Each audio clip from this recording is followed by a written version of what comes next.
Hi friends, ಇವತ್ತು ನಮ್ಮ ಕಡೆ ನಮ್ಮ ಶಾಪಿಗೆ C12 ಫೋನ ಬಂದೈತಿ. ಇದು ಪ್ಯಾಟ್ರನ್ ಲಾಕ್ ಇದೆ,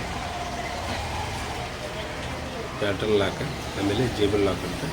ಹಾಗೆ ಕಸ್ಟಮರ್ ಹತ್ರ ಕೇಳ್ಕೊಳ್ಳಿ, ಅವ್ರದ್ದೇ ನಾಲ್ ಫಸ್ಟ್ ಪ್ರಿಫರೆನ್ಸು ಅವ್ರದ್ದೇ ನಾಲ್. ಆಮೇಲೆ ತುಡುಗಿ ನೋಡ್ತವೆ, ಅವೆಲ್ಲ ಅಲ್ಲ ಅಂತ ನೋಡಿ ಕನ್ಫರ್ಮ್ ಮಾಡ್ಕೊಂಡು ಸಾಫ್ಟ್ವೇರ್ನ ಹೊಡೀರಿ. ಹಾಗಾಗಿ ಇದು ಪ್ಯಾಟ್ರನ್ ಪಿನ್ ಲಾಕ್ ತೆಗೆಯೋಣ. ಹಾಗೆ ಇದು ಜಿಮೇಲ್ FRP ಕೂಡ ಇರುತ್ತೆ. ಹಾಗಾಗಿ ಜಸ್ಟ್ ಒಂದು ಕ್ಲಿಕ್ನಲ್ಲಿ ಇದನ್ನು ರಿಮೂವ್ ಮಾಡೋಣ. ಅದು ಹೇಗೆ ಅನ್ನೋದನ್ನು ನೋಡೋಣ ಬನ್ನಿ. ಫಸ್ಟು ನಮ್ಮ PC ಕಡೆ ನೋಡೋಣ. ಈಗ ನೋಡಿ,